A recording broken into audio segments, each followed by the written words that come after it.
This is the Swarm Unplugged podcast, where we get to know the bee social community and encourage others to join us. With hundreds in the community, we want to get to know all of you better. From the newbie to the expert to the project partners, we will be learning who they are and how they can best benefit from Bee Social. I'm Christopher Knight, so let's get started.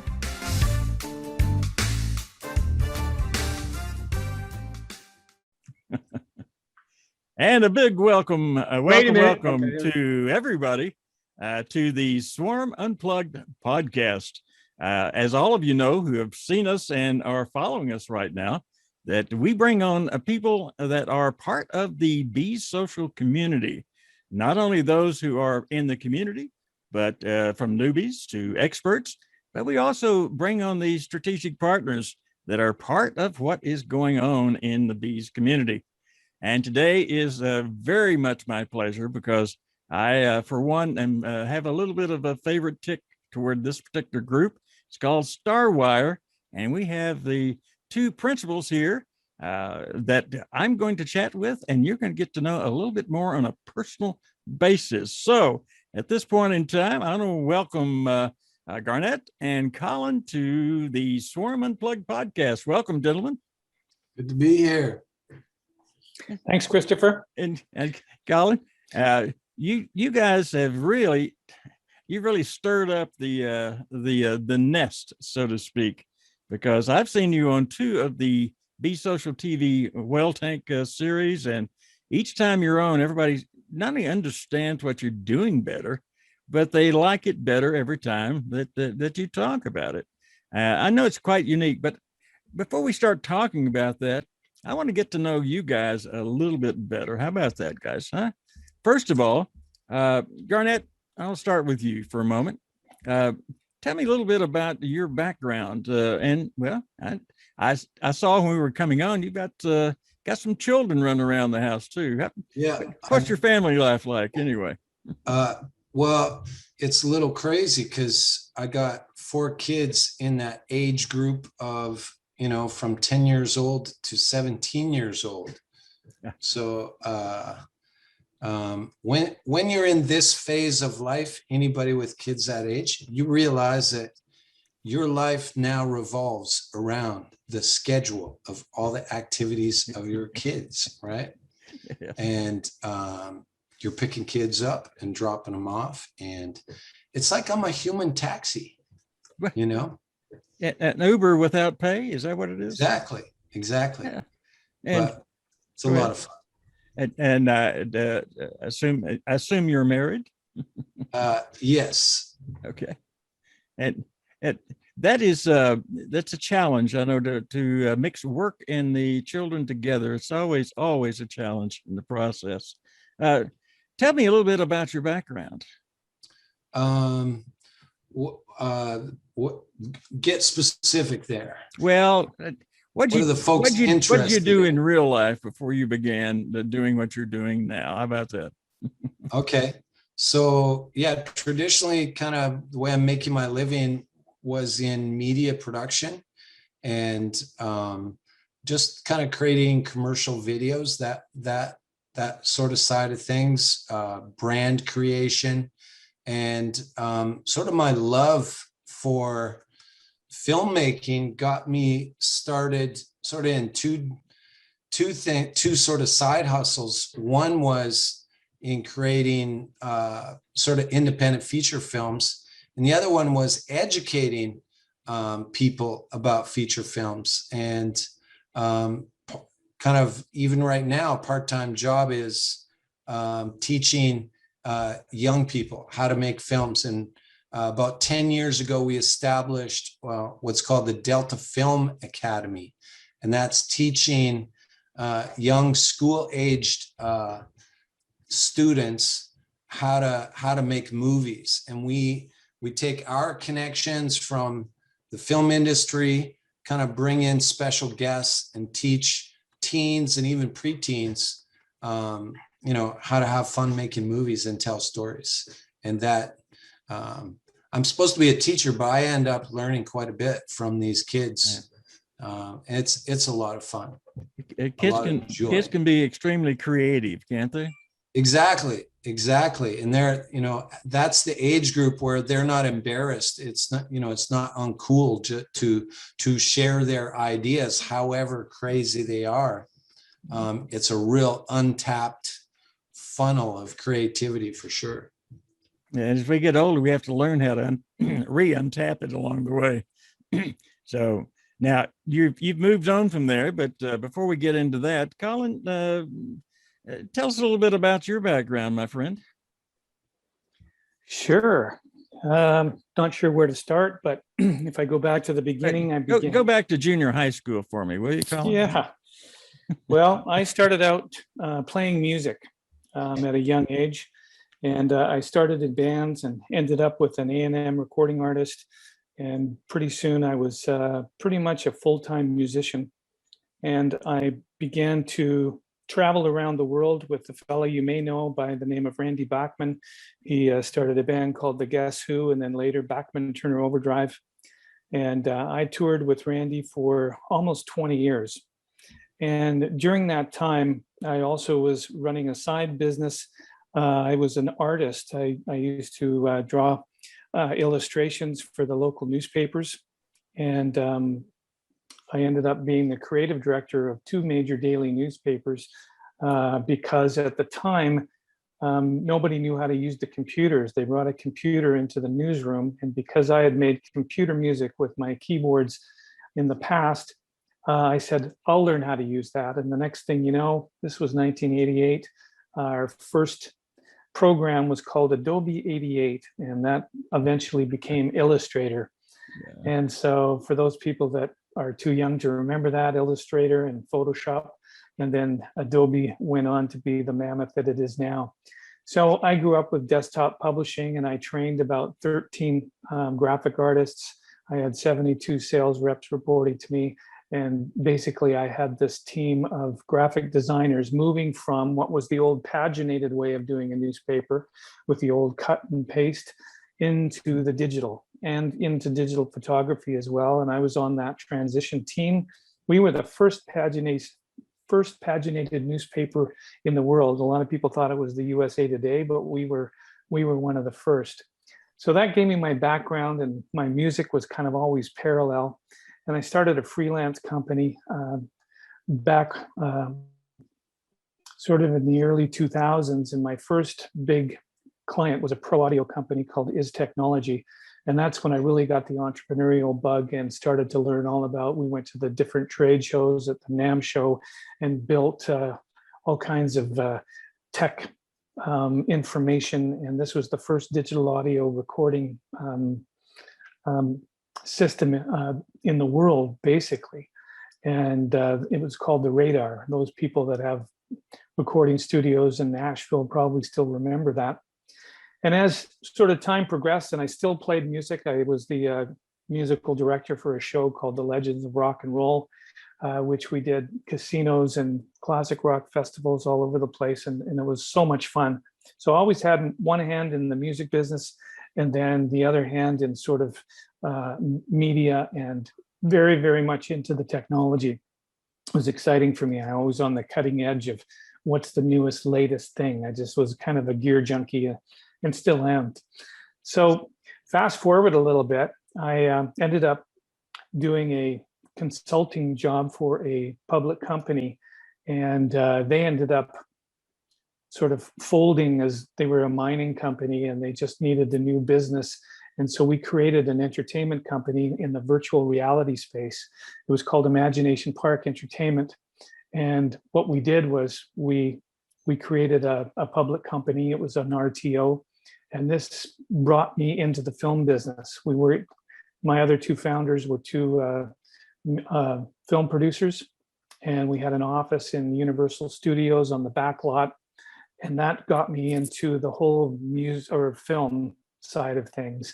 And so actually Larry, who was on with you earlier, we would do trips down to Los Angeles, twice, maybe sometimes 3 times a month. And we're working on, different productions and different scripts and different pitches to all the majors, and got to know a lot of different people down there.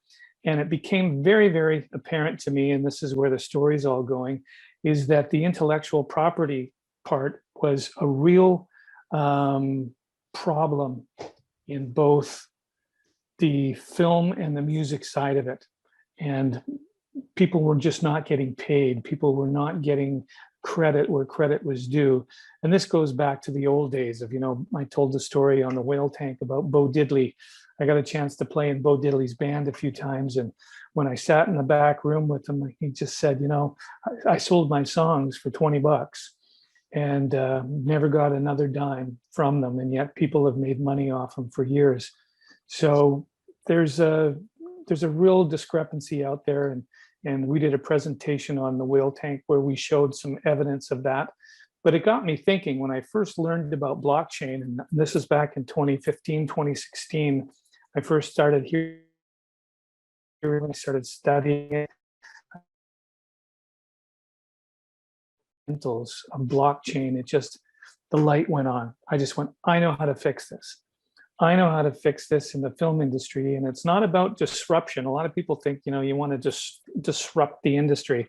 That'll happen in due course, but that's an industry you don't want to make enemies in. Okay, they have status quo. Colin, I'm gonna interrupt you just for a moment because I want to learn a few other things before we get directly into Starwire here a little bit. Sure. And that what I want to do is go back to Garnet again. And we didn't actually go through any of your history as far as the things that you've done. And Colin has a heck of a history, and I mean illustrious history as far as the people who's been around and things she's done. And I know you probably have the same. What kind of experiences have you had? Yeah, actually, well, it's interesting. Colin and I have some very common interests. We didn't really know each other, but I started out being in the audio side of music. I was a sound man for a group based out of England called Living Sound. We were traveling around, so I had that love of tech, and again, in a place where our paths crossed, but we didn't. But I also ended up working for Radar, the digital, that same company that was producing digital recorders. Colin had been there before, and then I was working with the guys at Radar, and so we were following this kind of similar flow through history. And I would say the same thing, because we grew up during that time of technology, digital technology was changing the music industry and also the video industry. Probably both of us were buying some of the very first digital recorders, but the very first, some of the very first machines that came out, we worked through that. And I would say, in the same way, my first experience with crypto, or the first time I bought Bitcoin, I didn't know what it was, but anyone who sort of is that kind of those gear junkie kind of guys, when you see a new technology, you're going, ooh, this is going to change everything. Oh yeah. Now I also understand there's a very interesting story about how you two met and some of the journeys you've been on together. Something about elephants and I don't know what else about. What is that about? Both of you. I'm going to let both of you talk anytime you want to. Here, I want to know about these elephants and things like that. Well, yeah, Colin's probably going, what the heck is he talking about, elephants? No, that was we kind of met through I was working with a Chinese-based company called Elastos. And at that time, I had pitched sort of this idea for smart contracts, and they took an interest in it and started to fund that company. And through a common friend, again, on the art side, he said, "Hey, Garnet, I just met Colin, 2 weeks ago, I saw a pitch that he had done. You guys are talking about the exact same thing. Like, you guys need to get together and talk. And so at that time, you know, we reached out to each other, and like all great minds think alike. You know, when we actually sat down and compared notes, we wanted to build the same thing. And at that time, we thought, well, rather than be competitors, we need to join forces. That's right. Is that the way you remember it, Colin? Absolutely. The producer that I was having coffee with in Starbucks, he had mentioned Garnet, and Garnet actually lived in the same town as me. And I thought, okay, well, how tough is that? I'll just meet him at the Starbucks, and we can have a chat and see how things go. And like he said, he was working with this Chinese company, and I was still with Imagination Park. I was the chairman, and I gave up my presidency and the CEO role to another fella. And so I had more time, and I really wanted to develop the blockchain part. So when I brought it to the public company, they said, no, we're in virtual reality. This is too weird for us. We don't understand it. And that's when I said, okay, I'm going to leave the company in good hands, and I'm going to go start this other project, because I was really excited about the possibilities. I knew it was going to take some time, Christopher, because you know, it takes a while for people to catch up. As you know, there's a long curve before it reaches critical mass when people understand. And as I said before about trying to convince people that this is going to change their workflow, most of the people in Hollywood or film production or schools, they don't want to change their workflow. They don't want to lose their jobs. They want to keep status quo as much as possible. But the groundswell comes from the artists and the people that aren't getting paid and aren't getting acknowledged. And they realize, once they understand the fundamentals behind this, they go, this changes everything. This change, and this is, you know, kind of what bankers are saying right now with everything in the digital currencies. They're going, it will revolutionize and change things. But what we wanted to do is play well with others. I always use that term, so that we could do it incrementally. And I thought the best way, and along with Garnet, is to start with the students. And just like I started with Photoshop back in 1988, I learned it at a younger age, and it became a tool that I use up and even to this day. And I don't want to go learn something new. I want to stay what I learned in. If we using Starwire app in the classroom at this level, this is going to set precedents for generations to come, and the way that films are created and that people get treated fairly, and they have their intellectual property baked right into their digital assets. And so, if that answers your question, we kind of, Garnet and I saw the same vision, right, and said we might as well just join forces and do it. What is the specific problem, though? I know you're working on a solution, but what is the problem? Well, there's two problems. Number one is that let's use an analogy that's really, really simple. Whether it's you and I are writing a script or we're writing a song, it's like, did I write the chorus or did you write the chorus? I can't remember. We got together and played, and so I have 25% and you have 75%, or in a film, you started writing something and then you gave it to another writer and they put in their parts, and who has this. And then you want to get some investors in to fund your script to be made into a film. And so how much do they get, and who gets paid first? And then somebody comes along and says, no, I'm going to take over this part and hire my people and then pay them. And then everything gets really confusing. And same thing with a record. If you're making a record, you might say, well, we're the songwriters, and then a publisher comes along and they want to take their piece. And then the producer says, well, I want to get a piece. And everybody has their idea of what they should be getting. And then lawyers get involved, and then it becomes costly. And pretty soon it gets really confusing. And then the distributors, and Garnet can talk about that. The distributor, we had a film on Netflix with Imagination Park, and our investors are going, when are we going to see some money back from this? And we say, well, we can't get the audits done, and we're still getting, stuff from Italy and from Greece and from all these different places where the films are played, and it's a long story. But to make it short, the problem is that people don't get their intellectual property done properly up front, and secondly, they don't understand how to divide that pie properly. And so we've come up with a technology that can solve both those issues.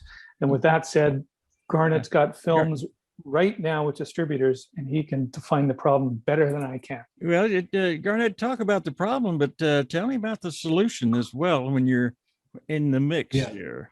I mean, when I think of the real value that Starwire brings to either a team or an individual, I look at it number one from just a place of taking something that's really complex and just simplifying it. And it's easy to take something simple and make it complicated. I've seen all kinds of business plans and stuff that does that. But when you can really simplify it, make people's life easier and simple, they will reward you for that. Mm-hmm. So we're always saying, like, let's keep it simple. Some of the solutions that I admire most in life, whether it's a toaster or, the idea of calling for, a taxi, or, what is the or the new smart TVs, the new music delivery systems. Alexa, I want to listen to Bachman Turner Overdrive, and it starts playing. The simplicity of getting what you want songs by Bachman done in a. Oh, what? You just turned to my Alexa with the Bachman. She's about to play it for us. Bachman Turner Okay, Overdrive, that's hilarious. right? There's validation for you. Quickly unplugged her. Go ahead. So there you go. You make it so simple. I can, play a song for you in your house without even, So that's one thing. And the other area is one of trust. And in this business, Colin talked about it, sort of like there's a lot of people not being rewarded, not being paid when they should. And we say, okay, how are we going to bring trust into some of the deals? There's always a deal to be made. You're negotiating with your investors, with your cast and crew, with your marketing partners. And we just bring a tool to bring trust. And, that word is something, I bring up. We were teaching grade 7s how to make a movie this year. Said, we can talk about a lot of rules, but one of our real key values is trust. We want to build it. And when we have trust built up, it's like the oil in the machine. Everything is going to flow. And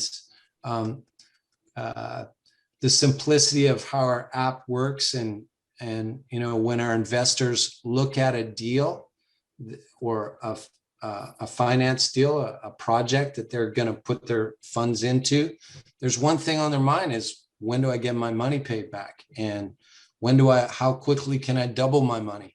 And, I would say that those answers and provides the security of how they're going to get paid back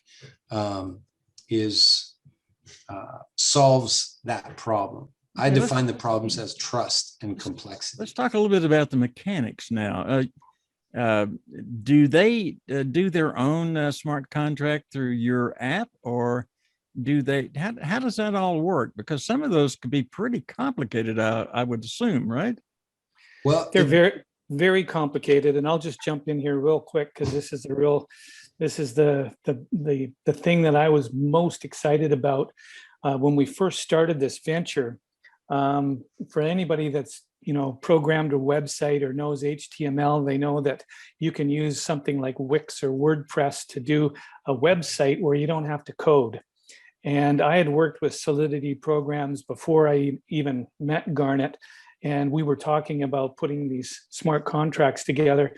And I said, listen, we need to stop right here. We can't be programming smart contracts. We need a tool to do this.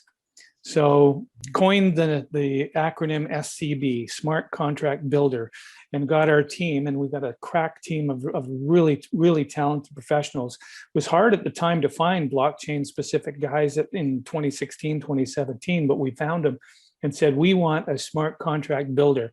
So what that means, it's just like WordPress will build you a site without knowing all the code behind it. This will build you a smart contract without you knowing code. And you're right, Christopher, they are very complicated and they have to be done one way or another. But if you take the simplistic parts of it and make those ones the main things, it's very easy to template those things. Just like when you see a big legal document, you've got all the, different, sections within it. They're kind of all similar to some degree. And after you've read enough contracts, you realize that they're kind of different, but they're the same. So we're creating templates for every type of production, and then people can just sort of fill in the data as they need it. And of course, there's going to be legal documents with any film production or music production as time goes on, but to input them and have a smart contract that refers to them is makes it, like Garnet said a minute ago, makes it so much simpler and easier. And then when it's done, you can just render it to the blockchain, and then you've got that proof, right? So once they're developed, though, and you put them on the blockchain, does that mean that's the end of it? It can't be changed after that, can it? So what happens if somebody wants to modify the contract?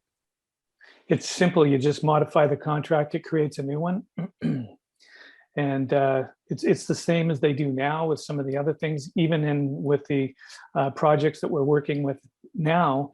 Those contracts get changed from time to time. They get upgraded. We've all heard version 2.0, 3.0, that type of thing.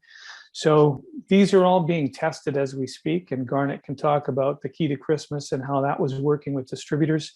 And we start off at a simple level and move from there. And this isn't to replace accountants and lawyers and everything at this point in time. It's really about the individual and creating that trust, like Garnet was talking about, that says, hey, this is mine. And because movies and music are digital now, everybody knows about NFTs, you can bake that information right into that digital asset and it'll travel with it no matter where it goes. And that was the big dream, I want to find out, and Garnet, I'll ask you this question. If I'm an actor, and I don't know who bills the smart contract, but if I'm an actor, I want to make sure that my part's in there properly. And also want to make sure that nobody can go in and change it on me without me knowing about it. Now, how do you handle the security once the contract is built? You've told me it can be changed, but who has the ability to change it once it's formed? Actually, it's not changed. It's replaced with a new one. And Garnet can explain that because he's already done that once. Okay. Yeah, like it's sort of similar to a multi-signature wallet. In order to move funds out of that wallet, everybody needs to sign it. And that's the same thing with these contracts, only, if you're making a change that affects someone else's split, everyone needs to sign on to that change. Okay. Which is most of the time, they're pretty set in stone of what you want to do. It could be as simple as a 50-50 split. Everything that comes into this wallet is going to be split 50 ways. Well, if you want to change that, those two people need to agree. But if it's more complex with 10 people, if every person in there needs to agree to the new terms in order to make a change like that. Okay, and that's held in some sort of wallet. You say it's held in some sort of wallet that everybody can access. At least the not change, but access. Is that the way it's set up? Well, when the code is deployed, it basically it's going to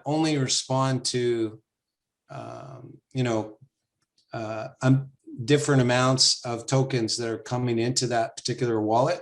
And it's going to say, oh, there's 100 tokens in here, and knows it's going to, you know, send 25 here, 30 here, 20 there. Okay. Yeah. All right. It's only doing what you tell it to. Okay. What has been the general response from the movie and music industry? I know you've talked, both of you have extensive contacts. What has been the response from your contacts so far? Colin, go ahead. It's a good question. And I think the best way to answer that is that everybody is waiting for some kind of a solution. And there's a lot of other players out there that are doing little bits and pieces of this. And we're looking for, I'll give you an example. Back in the early 90s, I was on a symposium in Nashville when I was with Is Technology, the radar people that Garnet talked about. Mm-hmm. And we all sat in this giant room on folding chairs. And somebody at the front of the room said, in our new digital world, what is a master? Because in the music world, it used to be a big 24-inch reel-to-reel tape. That was the master that all the vinyl records got made off of. And that would go in a vault. And when they wanted to press more records, they would bring out the master. So the question at the time was, what is a master? Is it an AIFF file? Is it a .wav file? Is it a broadcast wave? All of these questions, and people were confused at the time because there was no real industry standard. And the languaging was in an old paradigm mindset. There is no such thing as a master. So we had to get our minds around that. So in this technology, now that we have digital assets, it's the same thing, people selling an NFT of a pixelated JPEG for millions of dollars, okay, as opposed to buying something of tangible that you can hang on your wall. It's hard to use the old paradigm with the new technology. So I think the industry, especially the younger people in the industry, the millennials and people that are up and coming, they get it. They understand Bitcoin, they understand tokens, they understand crypto, they understand the need for independent filmmaking. They want to rebel against some of the big majors, although they still need distributors to be able to distribute their film. But we believe that the good stories will always rise to the top if they're, you know, properly funded and people make good movies. People are going to love them and watch them and pay for them. And I think that's the key, is to slowly but surely change the mindset of the, just like everyone's got a laptop now. There's an old saying that says, everybody's got a Mac now, so everybody can make a record. That's the good news. The bad news is everyone's got a Mac now and everyone can make a record. So, yeah. So we're seeing that in the film industry now. People are making films with Osmo Pockets and GoPros and all kinds of things. So there's a real appetite for content. We've never seen as much, you know, consumption of content in the world. And so now is a perfect opportunity to start giving people the groundwork to get their films and products started. And we haven't even touched on the Starwire token and the governance token and how we're building a community to help fund films and stories getting made and whatnot. But the general answer to your question is, people are adopting this now and they're liking the whole concept. They're liking the idea. They're waving the flag saying, yeah, go for it, keep it going. And let's see what shakes out at the end of the day. What's a master? So what's going to be sort of industry standard in the future? Well, you know, you brought up an interesting point there, and let's touch on it for at least a couple of minutes before we reach the end of this particular episode. You're building a community as well. And you mentioned, you know, the use of the tokens. Why don't you tell me about your community there? I mean, there's a crossover. We had, you know, you're part of the bees community, but you do have your own community, and we know that. That's common knowledge. But what are you doing with your community right now? I'll let Garnet go with this one. I've been doing all the talking. Okay. You're gonna throw the ball in another court. Go ahead, Garnet. Yeah, I can hear my voice giving out on me. I've been on Zoom since I woke up this morning. But actually, you know, one point to what Colin was just talking about. What's happening, say with adoption of this type of technology, say, what are people responding to it like? We just had, a revolution in the film industry, which was the digital cameras, right? And when digital cameras first, were introduced, there was the two sides, right? One wants to adopt it and say, wow, this is awesome. And yet another group who's going like, no, nothing can ever replace film. Like, what are you talking about? Like, that technology just can't do the same thing. So this is at that, if you look at it in terms of, digital currencies, smart contracts, that kind of thing, you have one group of people looking at it and say, hey, we have fiat, we have wire transfers, why would we ever want to use something like that? And the other group is saying, yeah, your world's about to change, right? So it is early days though. So you have one group of extremely excited people and other people saying, I'm not sure I know why do we need this for yet? I got a checkbook. And I'm still interested in how are you using your tokens right now? Well, our token is so brand new, but so it's not really in use at this stage because we've only just created, but it is a token built for our community and for ultimately to release creative productions. We want to see people. So many people have creative dreams, Everybody we meet, Colin and I, in our space, they're producers. They have projects that they want to build, and their biggest problem is usually funding those problems.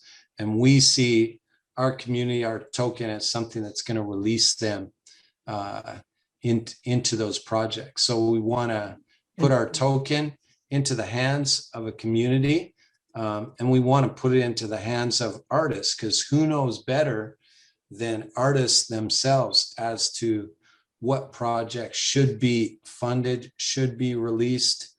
And not just artists, but industry professionals who are able to pick winning projects that are going to be profitable, not just throwing money into kind of worthless, projects that aren't going to go anywhere.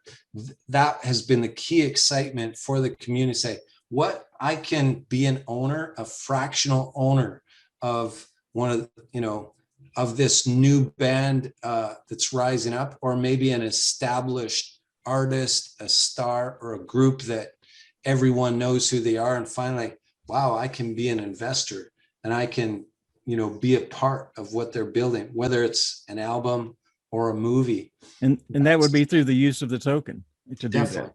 Yeah. Okay. Well, it is a governance token, so it allows you, it gives you a voice to say, I want to be part of this. This is a project we believe in.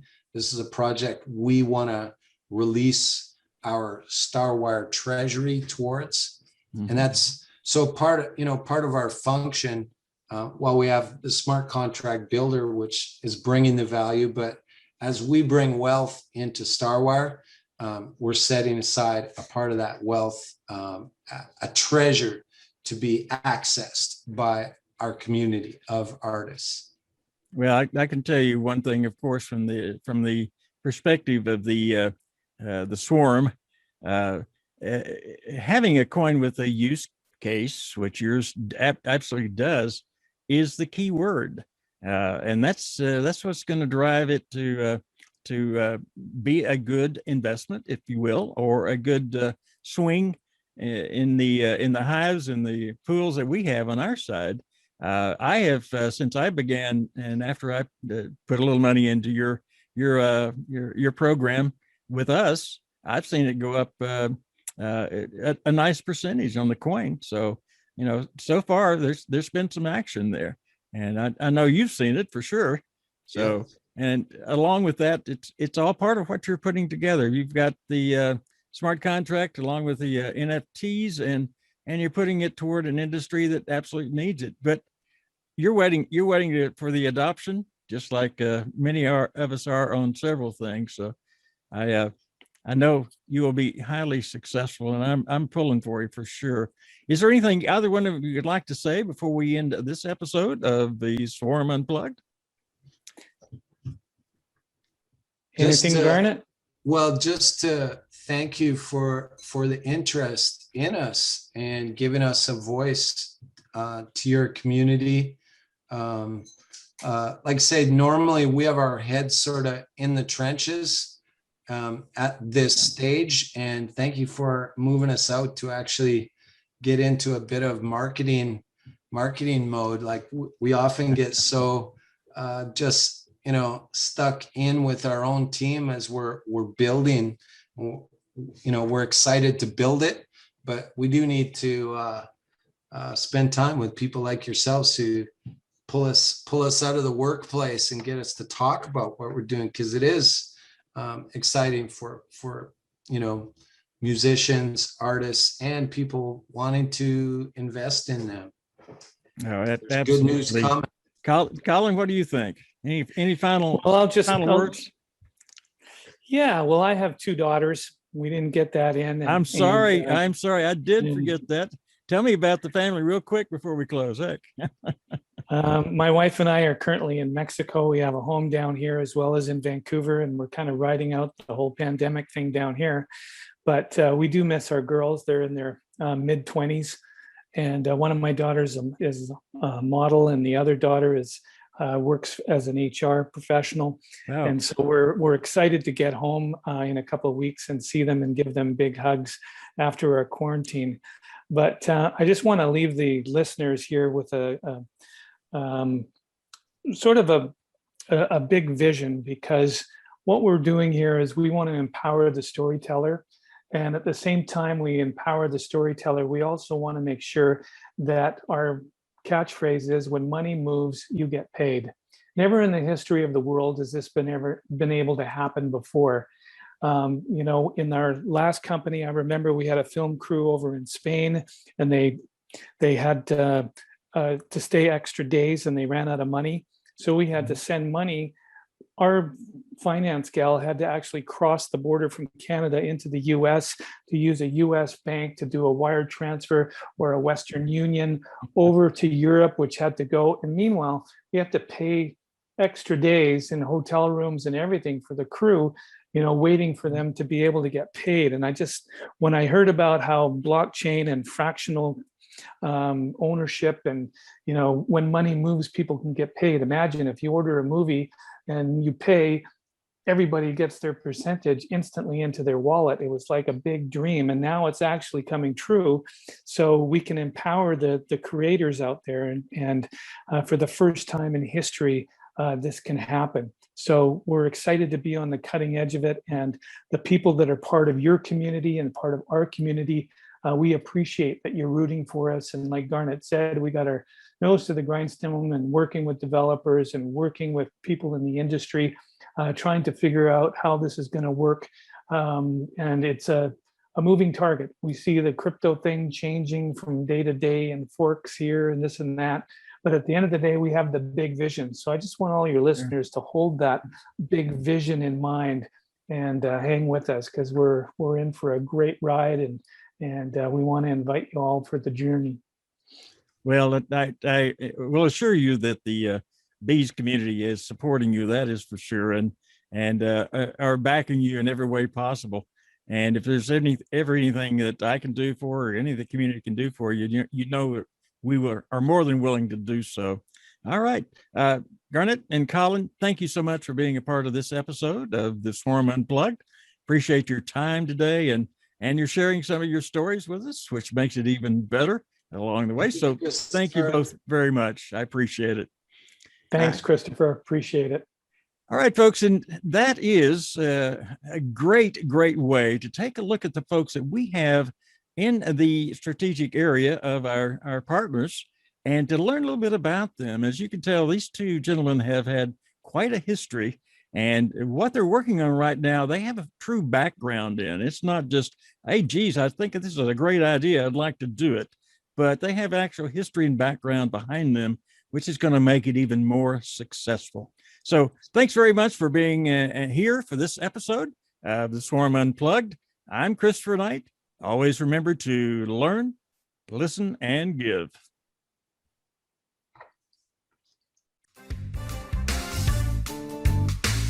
Thanks for joining us for this episode of the Swarm Unplugged podcast.